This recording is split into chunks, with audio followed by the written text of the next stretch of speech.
అదే RTV app వార్తల్ని క్షణాల్లో చదివే అవకాశం ఉంటుంది. ఒక న్యూస్ పేపర్, ఒక టెలివిజన్ ఛానల్ మీ చేతుల్లో ఎప్పుడూ ఉంటాయి. సార్వత్రిక ఎన్నికల నగారా మోగింది. కోడ్ అమల్లోకి వచ్చింది. అభ్యర్థులందరూ కూడా తమ ప్రచారాల్లో బిజీగా ఉన్నారు. కాకపోతే శ్రీకాకుళం జిల్లా తలసరి ఆదాయంలో 70% ఆదాయం తెచ్చే ఎచ్చెర్ల నియోజకవర్గంలో రాజకీయ చైతన్యం కూడా ఆ మేరకే ఉంటుంది. అందులో భాగంగా అధికార పార్టీకి సంబంధించినటువంటి సిట్టింగ్ ఎమ్మెల్యే ప్రస్తుతం మూడోసారి ముచ్చటగా బరిలెదుగుతున్నటువంటి నియోజకవర్గంలో ఇప్పటి వరకు ప్రత్యర్థి ఎవరో తెలియకపోయినా కూడా తనదైన శైలిలో ప్రచారం దూసుకుపోతున్నారు. ప్రస్తుతం ఆయన గెలుపుకి అసలు ప్రత్యర్థి లేనటువంటి ఈ తరుణంలో ఆయన ప్రచారం ఏ విధంగా కొనసాగుతుంది, ప్రత్యర్థి ఎవరైతే బాగుంటుంది, ఈసారి మెజారిటీ ఏ మేరకు తనకు లభిస్తుంది అన్న విషయంపై మనతో మాట్లాడిన గొర్రెల కింద ఉన్నారు. చూస్తే కనుక ఇప్పటి వరకు ప్రత్యర్థి నోటిఫికేషన్ రిలీజ్ అయిపోయినా కూడా ప్రత్యర్థి లేనటువంటి ఒక ప్రచారం దిశగా ఈ నియోజకవర్గంలో మీరు ముందుకు వెళ్తున్నారు. ఈ పరిణామాలు ఏ విధంగా మీకు దోహదపడినాను? ఈరోజు మా ప్రీతం ముఖ్యమంత్రి వర్యులు, మా పార్టీ అధ్యక్షులు జగన్మోహన్ రెడ్డి గారు మూడోసారిగా నాకు టికెట్ ఇచ్చి ఇచ్చెర్ల నియోజకవర్గంలో వైఎస్ఆర్ కాంగ్రెస్ పార్టీ తరఫున పోటీ చేయడానికి అవకాశం ఇచ్చిన మా నాయకులకు పాదాభివందనం చేసుకుంటూ ఉన్నాను. ఎందుకంటే 3 times అవకాశం కల్పించడం చాలా అరుదుగా జరుగుతూ ఉంటాయి ఈ రోజుల్లో. కానీ ఈరోజు నాపై ఒక నమ్మకం ఉంచి జగన్మోహన్ రెడ్డి గారు ముఖ్యమంత్రి గారు వైఎస్ఆర్ కాంగ్రెస్ పార్టీ తరఫున ఎమ్మెల్యేగా గెలిచిన తర్వాత పార్టీ చెప్పిన ప్రతి ఒక్క పనిని గడప గడప కార్యక్రమం కానీ, గ్రామాల అభివృద్ధి కార్యక్రమాల్లో కానీ, ప్రజలకు అందించవలసిన సంక్షేమ పథకాలు కానీ ఎక్కడ కూడా పార్టీలనే భేదం లేకుండా, రాజకీయ భేదం లేకుండా ప్రతి ఒక్కటి చేసి ఒక చావైనా పుట్టుకైనా పెళ్ళైనా పేరెంట్గమైనా ప్రతి ఒక్క ఇంటికి కూడా నేను వెళ్ళి చేయడం జరిగింది. దానిపై పార్టీ కూడా నాపై దృష్టి పెట్టి తప్పనిసరిగా గొర్రెల కిరణ్ అయితే ఇక్కడ గెలుస్తాడని ఒక నమ్మకంతో నాకు ఇచ్చినందుకు మరొకసారి మా ముఖ్యమంత్రి గారికి ధన్యవాదాలు తెలియజేసుకుంటూ ఉన్నాను. గెలిచిందే తడుగా ప్రజల్లోనే ఉంటూ ఈరోజు ఓవైపు అభివృద్ధితో పాటు సంక్షేమ పథకాల అమల్లో ఎచ్చెర్ల నియోజకవర్గం రాష్ట్రానికి ఒక ఐకాన్గా నిలిచింది. ఇటువంటి తరుణంలో ఈరోజు మీ నియోజకవర్గానికి 3 పార్టీలు పొత్తు పెట్టుకున్నా కూడా అభ్యర్థి ప్రకటన జరగలేదు. ఈ విషయంలో మీరు ప్రచారంకి వెళ్ళినప్పుడు ఏ విధమైనటువంటి ఓటర్లని ఏ విధంగా నా ప్రత్యర్థి లేకుండా ప్రచారానికి వస్తున్నారని చెప్పుకుంటున్నారా, లేకపోతే మీదైన శైలిలో ప్రచారం చేసుకుంటారు? ఈరోజు ముందుగా ఇచ్చెర్ల నియోజకవర్గంలో ఇప్పటికి 15 రోజులు అవుతుంది నాకు టికెట్ ప్రకటించి. ప్రత్యర్థులకి తెలుగుదేశం, బీజేపీ, జనసేన 3 పార్టీలు కూడా జగన్మోహన్ రెడ్డి గారిని ఓడించాలని నిర్ణయంతో ఉన్నా ఈరోజు వరకు కూడా ఇచ్చెర్ల నియోజకవర్గంలో టికెట్ అనేది ప్రకటించకపోవడం గమనార్హం. ఎందుకంటే ఇది 2009లో కాంగ్రెస్ పార్టీ కైవసం అయింది. తర్వాత మళ్ళీ 2014లో తెలుగుదేశం పార్టీ వచ్చిన 2019లో మళ్ళీ వైఎస్ఆర్ కాంగ్రెస్ పార్టీకి 20,000 మెజార్టీ, 19,000 మెజార్టీతో నేను గెలవడం జరిగింది. ఈరోజు కూడా ఈరోజు వరకు ఈ క్షణం వరకు కూడా తెలుగుదేశం పార్టీ తరపున కానీ ఇతర పార్టీల తరపున కానీ టికెట్ ప్రకటించుకోకపోవడం మనం చూస్తూ ఉన్నాం. అలాంటి వ్యక్తులు ఈరోజు వైఎస్ఆర్ కాంగ్రెస్ పార్టీతో పోటీ పడతారనడం మేమైతే దాన్ని ఖండిస్తూ ఉన్నాం. ఎందుకంటే ఈరోజు ప్రజల్లో కానీ, ప్రజల తాలూకా సంక్షేమ పథకాలు ఇవ్వడంలో కానీ, జగన్మోహన్ రెడ్డి గారు చేసిన అభివృద్ధి కార్యక్రమాల్లో పాలు పంచుకోవడంలో కానీ నిరంతరం ప్రజల్లో ఉంటూ ప్రజల తాలూకా వాళ్ళ తాలూకా క్షేమ సమాచారాలు తెలుసుకొని, వాళ్ళకి ఏది అవసరమవుతుందో అది తెలుసుకొని ప్రతిదీ కూడా నిరంతరం ప్రజల్లో ఉంటూ చేస్తున్నట్టు చేసిన నాయకుడు జగన్మోహన్ రెడ్డి గారు. అందుకనే ఈరోజు గొర్రెల కిరణ్ ఓడించడానికి తగినటువంటి అభ్యర్థిని శోధించే పనిలోనే ఈ 3 పార్టీలు నిమగ్నమై ఉన్నాయి అనుకోవచ్చు. ఈ తత్సారు ఈ 3 పార్టీలే కాదు, ఇంకా 3 పార్టీలు కలిపి వచ్చిన ఇచ్చెర్ల నియోజకవర్గం జగన్మోహన్ రెడ్డి గారు వైఎస్ఆర్ కాంగ్రెస్ పార్టీ ఫ్యాన్ గుర్తుపైన గెలుస్తుంది. ఇక్కడ ఎమ్మెల్యేగా గెలిచి జగన్మోహన్ రెడ్డి గారిని ముఖ్యమంత్రిని చేయడం తథ్యం. ఇది వాస్తవం. ఇది ప్రజలు అడిగినా చెప్తారు. ప్రజలకు అందుబాటులో ఉన్న వ్యక్తి ఎవరు అన్నది కూడా ప్రజలు చెప్తారు. గత 5 ఏళ్ళలో చూస్తే మీకు ప్రత్యర్థి అంటూ ఉంటే గతంలో మీతో పోటీపడి ఓటం పాలైనటువంటి అభ్యర్థి అనుకుని భావించుంటారు. చివరి క్షణంలో 2 పార్టీలతో పొత్తు కారణంగా ఆయనకు కూడా అవకాశం దక్కని పరిస్థితి ఉందంటే కొత్తగా వచ్చేటటువంటి ప్రత్యర్థి ఎలా ఉండబోతున్నారు అన్నటువంటి ఒక స్మెల్ మీకు ఏమన్నా? ఇప్పుడు నేనైతే నా వరకు ఓపెన్గా చెప్తాను. ఇంతకు ముందు ఉన్న వ్యక్తి కానీ వాళ్ళు ముగ్గురు కలిసి ఏ వ్యక్తిని నియమిస్తారో అనే వ్యక్తి గురించి అయితే నేను ఇంతవరకు ఆలోచన చేయలేదు.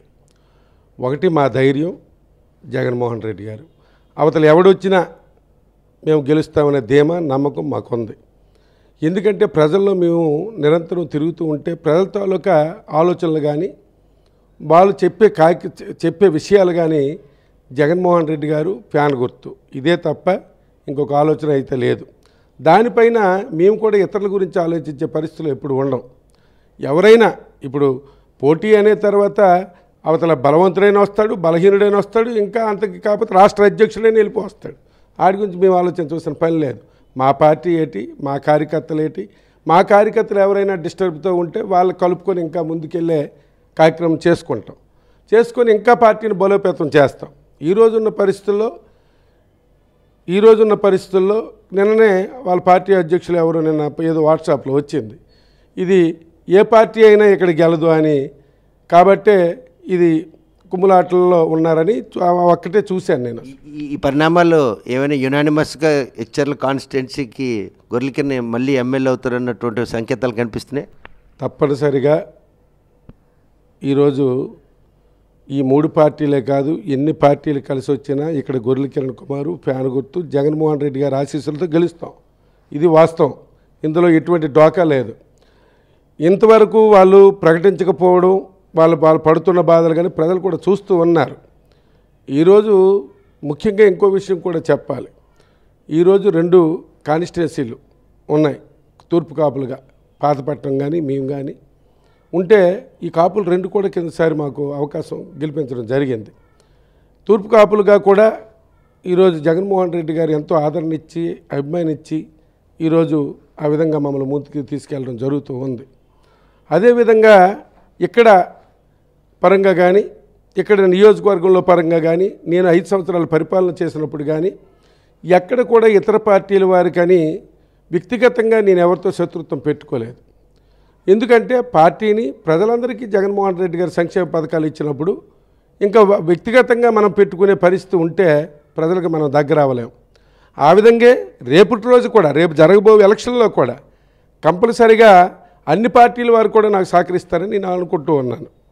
ఎందుకంటే నా పరిపాలనలో ఎక్కడ కూడా డీవియేషన్ కానీ ప్రజలకు అందించిన సంక్షేమ పథకాల్లో కానీ గ్రామాల్లో జరగవలసిన అభివృద్ధి కార్యక్రమాల్లో కానీ ఎక్కడ డీవియేషన్ లేకుండా ఇబ్బంది లేకుండా అందరికీ సమానంగా అన్ని కార్యక్రమాలు చేసే కార్యక్రమం నేను చేయగలిగానని నేను నమ్ముతూ ఉన్నాను. చూస్తే కనుక వైసీపీ ఇప్పటికే 175 ఎమ్మెల్యే స్థానాలను కూడాను ఎంపీ స్థానాలు ప్రకటించింది. ఏదైతే ఈరోజు పొత్తుల్లో ఉన్నటువంటి ఉమ్మడి శ్రీకాకుళం జిల్లాలో వాళ్ళ సీట్లు బట్టవాడ విషయంలో ఉన్నటువంటి ఏదైతే రగడ ఉంది, ఆ రగడ కారణంగా వైసీపీ లాభపడుతుంది అని భావిస్తున్నారా? చాలా ఎక్కువగా లాభపడుతుంది. ఈరోజు ఎనీ పార్టీ మేము ఎదుర్కోవడానికి సిద్ధంగా ఉన్నాం. అంత పోటీపడి ఎదుర్కోవాల్సిన రోజులు కూడా మా ఇచ్చర్ల నియోజకవర్గంలో లేవు ఈరోజు. ఎందుకంటే ప్రజలు కూడా ఒకటి ఆలోచిస్తారు, ప్రజలకు అందవలసిన సంక్షేమ పథకం ఇస్తున్నాం, ప్రజలకు చేయవలసిన అభివృద్ధి కార్యక్రమాలు చేస్తున్నాం. ఎక్కడ కూడా తగులు కానీ డిస్టర్బెన్స్లు కానీ గ్రామాల్లో లేకుండా ఎమ్మెల్యేగా నేను చూస్తున్నాను. ఏ పార్టీ వాడు వచ్చినా నేను అభిమానిస్తాను, వాడికి ఏదో పార్టీ పని కావాలంటే చేస్తాను, వాళ్ళకి ఏదో కష్టం చెప్తే వింటాను. ఆ విధంగా మేము ముందుకెళ్ళడం వల్ల రేపటి రోజుల్లో కూడా రానున్న రోజుల్లో కూడా అందరినీ సమాన దృష్టితోటి నేను తీసుకెళ్తాను. ఒకవేళ మునుపట్లో ఉన్న ప్రత్యర్థి కాకుండా ఎవరైనా ఏ పార్టీ అభ్యర్థి అయినా కూడా ఈసారి గొర్రెల కిరణ్ మెజారిటీ ఏ మేరకు ఉండబోతుంది? హెచ్చర్ల కాన్స్టిట్యున్సీ వైపే అందరూ చూస్తున్నారు ఇప్పటి వరకు, ఇక్కడికి ఎవరు అభ్యర్థి వస్తున్నారు? ఈ అనిశ్చిత కారణంగా గొర్రెల కిరణ్ ఏ విధంగా లాభపడుతుంది? ఈరోజు ఇక్కడ పెద్దవాళ్ళు విమర్శించకూడదో తెలియదు కానీ చంద్రబాబు నాయుడు వచ్చి పరిపాలనపై ఇక్కడ పోటీ చేసినా ఇక్కడ జగన్మోహన్ రెడ్డి గారి ఆశీస్సులు కానీ ప్రజలకు జగన్మోహన్ రెడ్డి గారి ఉన్న అభిమానం కానీ దానివలన నా వ్యక్తిగతంగా కాదు, దానివలన చంద్రబాబు వచ్చి పోటీ చేసినా ఇక్కడ 30,000 మెజార్టీతో నేను గెలుస్తాను. ఇది వాస్తవం.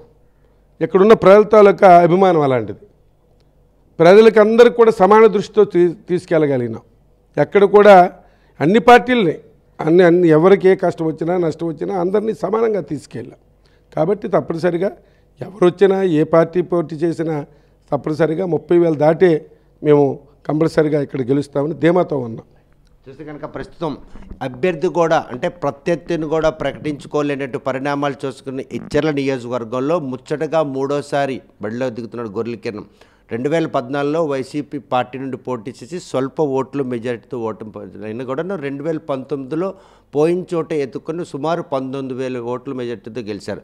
ఇప్పటివరకు 3 పార్టీలు పొత్తులు పెట్టుకున్నా కూడా అభ్యర్థుల ప్రకటన విషయంలో తనపై గెలిచే గుర్రాన్ని అంటే పోటీలో దించాలని భావిస్తున్నారు అనుకోవడం, లేకపోతే ఆయన ప్రజలతో ఉన్నటువంటి ఆ సత్సంబంధాలను ఎలా తెగ్గొట్టానని యోచనలో ఉన్నారో. కానీ ఈరోజు ప్రత్యర్థి లేకపోయినా కూడా తనదైన శైలిలో తన పార్టీ మూడోసారి అవకాశం కల్పించినందుకు ప్రజల్లో ప్రచారాన్ని మాత్రం ముమ్మరం చేస్తున్నారు. సాక్షాత్తు టీడీపీ పార్టీ జాతీయ అధ్యక్షులు చంద్రబాబు నాయుడు ఈ నియోజకవర్గంలో పోటీ చేసినా కూడా తను 30,000 ఓట్ల మెజార్టీతో గెలుపుని సొంతం చేసుకుంటానని ధీమా వ్యక్తం చేస్తున్నారు. వీడియో జర్నలిస్ట్ రామకృష్ణతో సత్యం, RTV శ్రీకాకుళం. మరిన్ని వీడియోస్ కోసం ఛానల్ ని సబ్స్క్రైబ్ చేయండి. లేటెస్ట్ అప్డేట్స్ కోసం వాట్సాప్ ఛానల్ ని ఫాలో చేయండి. అండ్ లింక్ డిస్క్రిప్షన్ లో ఉంది.